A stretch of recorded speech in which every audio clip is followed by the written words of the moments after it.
Cette fois, il va lui falloir compter sur sa voix. Julien Bugier arrive lundi prochain sur Europe 1, titulaire au 18-20. Mais que ceux qui aiment le regarder sur France 2 se rassurent, le journaliste y conserve ses activités. Tout compte fait, c'est probablement une question d'organisation. Bonjour Julien Bugier. Bonjour Pascal. Vous avez pris des forces cet été ? Oui, plein. Peu de temps, mais suffisamment pour recharger les batteries. Préparation physique, préparation mentale ? Ouais, du sport, une bonne hygiène de vie, autant que faire se peut, et puis de la volonté, et puis du travail, le plaisir d'abord, parce que ce métier on le fait pour le plaisir, comme vous, comme moi, voilà. Quand on est journaliste, c'est un métier de plein temps, c'est un métier de tous les instants, donc c'est un métier de plaisir, et c'est pas si courant par les temps qui courent et dans cette époque compliquée, de faire un métier qui est aussi une passion, un plaisir, et qui est plus qu'une activité. Je sais que vous appelez Julien, mais parfois il y a Parce que vous avez fourché ? Parfois il y a Julien qui sort, je ne sais pas trop Julien, pourquoi. Florian, j'ai été habitué à tout, à peu près tout, voilà. Julien, c'est pas mal, Julien, il n'a pas tant ça. Et vous voulez connaître la raison pour laquelle j'aimerais beaucoup, alors. Vous connaissez l'auteur Laurence Durel, qui est un ancien diplomate anglo-saxon, un des plus grands romanciers contemporains, qui est aujourd'hui décédé. Voilà, allez voir le Quatuor d'Alexandrie, c'est son chef-d'œuvre, c'est magnifique. Mon père était un grand fan, il le connaissait personnellement, et un des héros s'appelle Julien.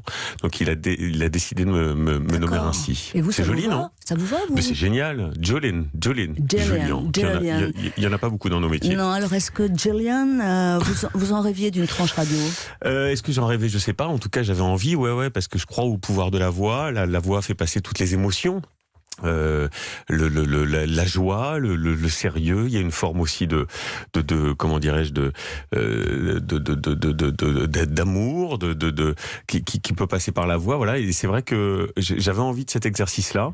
Et puis j'avais envie de retourner dans le chaudron du quotidien. Vous savez que je viens des chaînes info, donc voilà, tous les jours raconter l'actualité, partir de la feuille blanche, ça me plaisait beaucoup de retourner là-dedans, à l'aune d'une année qu'on annonce assez riche, la crise sanitaire qui n'est pas terminée, la crise économique, l'élection américaine, l'élection française aussi qui va démarrer à partir de janvier prochain. Et tout ce qu'on ne sait pas, évidemment, puisque c'est ça qui fait le sel. Et tout ce qu'on ne sait pas, par définition. Regardez, là, il y a une caméra, là, il y a des caméras, vous ne serez pas dépaysé. Il paraît qu'il y a des caméras. Moi, je les oublie un peu parce que d'abord, il n'y a personne derrière.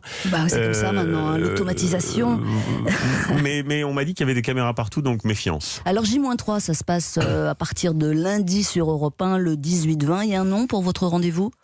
Non, il n'y a pas de nom. Europe Soir, je crois que on va continuer parce que l'identification d'une tranche, ça marche aussi par son nom, par ceux qui la présentent. Mais voilà, je pense qu'il ne faut pas non plus déstabiliser les auditeurs et continuer dans les habitudes. Europe Soir. Voilà. Après, ce qui est important, c'est ce qu'on met dedans et la manière dont on le raconte. Justement, Julien, quelles intentions, ou plutôt quelle intention pour ce rendez-vous d'information, que voulez-vous faire ? Et écoutez, d'abord faire de l'information, voilà, et donner à voir un autre regard sur l'actualité. Alors je sais que c'est un mot un peu valise, tout le monde dit ça, mais moi j'y crois assez fort, et remettre de la nuance, du temps long et un peu de hauteur de vue. Voilà, vous savez qu'on vit dans une société où la punchline vaut pour un avis, la punchline vaut pour une opinion, et moi je pense qu'il faut remettre un peu de temps long. On est dans une société où aujourd'hui, que ce soit sur tous les sujets, la nomination de Darmanin, que ce soit sur l'écologie, que ce soit sur, voilà, on nous demande de prendre position, on est pour, on est contre, dans un traitement très manichéen.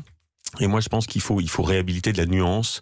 Donc, on va essayer de créer, avec beaucoup d'humilité, je dis ça, on va essayer de créer un espace de liberté qui va nous permettre de remettre de la nuance et de donner la parole dans la longueur à des gens qu'on a moins l'habitude d'entendre à la radio. Oui, la nuance, ça passe aussi par le temps qu'on y met, le temps qu'on prend pour expliquer, pour analyser. C'est ça que vous voulez faire ? Oui, et puis parce que il n'y a pas de vérité définitive. Il y a toujours une zone grise. Voilà, quel que soit le sujet. J'ai noté cette phrase de quelqu'un que vous aimez beaucoup, j'en suis persuadé, le fondateur du Nouvel Obs, Jean Daniel, qui en 76 écrivait ceci: la vérité me paraît être le plus souvent dans le complexe, dans le contradictoire. Voilà, c'est ça qu'on a envie de faire avec Europe Soir, c'est réhabiliter la complexité à la radio. Vous avez dit, je suis très excité, et pour tout vous dire, c'était très excitant. Non, vous avez dit aussi, j'ai envie qu'on sorte du prêt-à-penser, c'est la même chose, vous trouvez que là, notamment en matière d'information, puisqu'on parle de ça, il y a des positions très tranchée, très manichéenne. Il y a beaucoup plus d'opinions que d'autres choses. Bah oui, mais c'est peut-être l'époque qui veut ça, non? Peut-être que l'époque a besoin de ça, non? Moi, je crois pas. Moi, je crois que on a besoin d'intelligence et qu'après, il y a une concurrence qui est celle des réseaux sociaux, qui est celle des chaînes d'infos en continu, qui sont un modèle qui est basé sur l'audience et donc le commercial, et donc la course à l'audience fait qu'on favorise plutôt le parti pris idéologique rapide, prêt à penser, un peu punchline, le buzz, pour parler simple, plutôt que le temps long, parce que le temps long, il faut de l'écoute, il faut il demande une certaine intelligence, une certaine hauteur de vue, une certaine réflexion, donc ça demande plus de temps.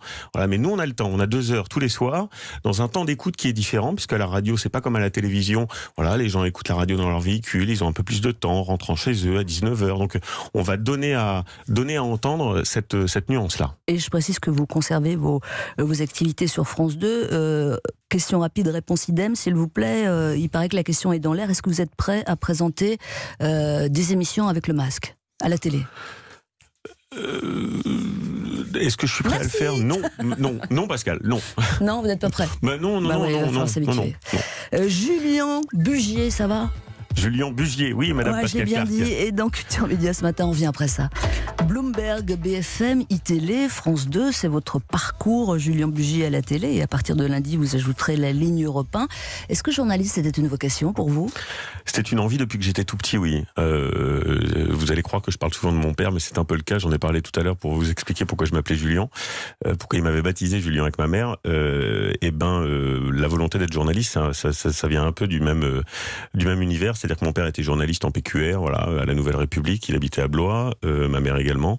Et petit, mes parents étaient séparés. Petit, je partais avec lui sur les routes, avec cet esprit d'aventure, que ce soit pour aller chez les gendarmes, chez les pompiers ou à l'autre bout du monde, parce que de temps en temps, il faisait du grand reportage. Et j'étais fasciné par cet univers, parce que ça suscite la curiosité, parce qu'on fait des rencontres et parce qu'on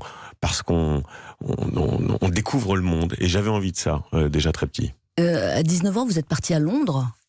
Oui, contraint et forcé par ma maman, voilà. Oui. Non, mais je vous explique ma vie, mais c'est vrai, ça s'est fait comme ça. Et je vous raconte ça parce qu'en fait, c'est là où on voit la force du destin et que la vie, elle tient un peu de choses. J'étais entre la fac et l'école, à ne pas savoir que choisir. Ma mère m'a dit pars à Londres parce que ça te fera du bien, donc je suis parti sans le sou. Et j'ai vécu l'aventure et je suis entré par la force des choses chez Bloomberg et ma carrière a débuté ainsi. Mais assez tôt, il était acquis pour vous que le journalisme se déroulerait à la télévision. C'était votre média de cœur? Non, pas nécessairement. J'avais envie, parce que, encore une fois, j'avais l'esprit de baroud et d'aventure, d'être un grand reporter. Voilà, la fascination romantique du métier de journaliste, c'est d'abord celle-ci. Les terrains de guerre, les terrains compliqués, aller voir là où c'est difficile pour raconter. Et puis aussi parce qu'on se met personnellement en danger. Ça fait partie aussi de la bravage du métier.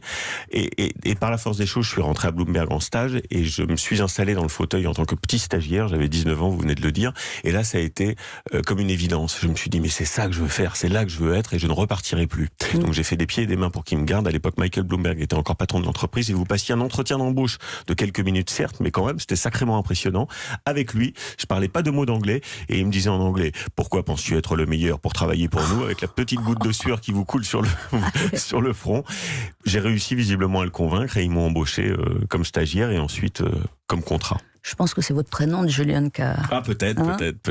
Est-ce qu'il y a quand même des journalistes qui vous ont inspiré dans leur façon d'être, dans leur façon de faire? Oui, c'est vrai, mais j'aime la pertinence et l'impertinence, j'allais dire, des journalistes anglo-saxons. Donc j'aime beaucoup quelqu'un comme Anderson Cooper, qui est la grande star de CNN US et international, Jimmy Fallon, David Letterman, Larry King, le grand intervieweur, vous savez, qui officiait sur CNN avec son micro, ses petites lunettes et ses bretelles. Voilà, j'aime ce journalisme-là. Est-ce que vous avez travaillé votre style parce que présenter des infos, ce que vous faites beaucoup à la télé, pas que, mais vous présentez des journaux. Il y a différentes façons de faire. Est-ce que vous vous êtes dit, je veux être comme ça, je veux être direct? Pendant longtemps, pour répondre à votre question avec une grande franchise. Pendant longtemps, j'ai essayé d'être un peu dans le mimétisme, faire un peu comme lui, un peu comme lui. Vous voyez, on est jeune, on cherche sa légitimité, on a envie de ressembler à ceux qui font présentateurs et ceux qui sont très bons. Et puis à un moment, quand on acquiert une certaine expérience, une patine de l'âge, et puis qu'on est un peu plus sûr de ce qu'on vaut aussi, eh bien on devient soi-même. Voilà. Donc pour répondre à votre question, ça a mis du temps? Ça a mis quelques années, ouais. Mais comme tout le monde, j'imagine. Comme tout le monde, j'imagine. Surtout dans ce métier où on est beaucoup regardé par les copains, donc et par les Français qui nous écoutent ou qui nous regardent. Donc maintenant, je suis moi-même. Alors si je devais définir mon style, je ne sais pas ce qu'il serait. En tout cas, mon parcours est aussi mon style. Je n'ai pas fait de grandes écoles, je n'ai pas eu de réseau, je me suis fait tout seul. Voilà, à la force du travail et à la force du poignet. Donc c'est aussi ça mon style, un regard peut-être différent sur l'actualité et sur les gens. Non, je réfléchissais à l'expression la force du poignet. J'ai toujours bloqué sur le poignet. Ouais, je comprends. Vous êtes un journaliste plutôt discret, Julien Bugier. Est-ce que vous l'avez décidé? Est-ce que l'hypermédiatisation vous effraie?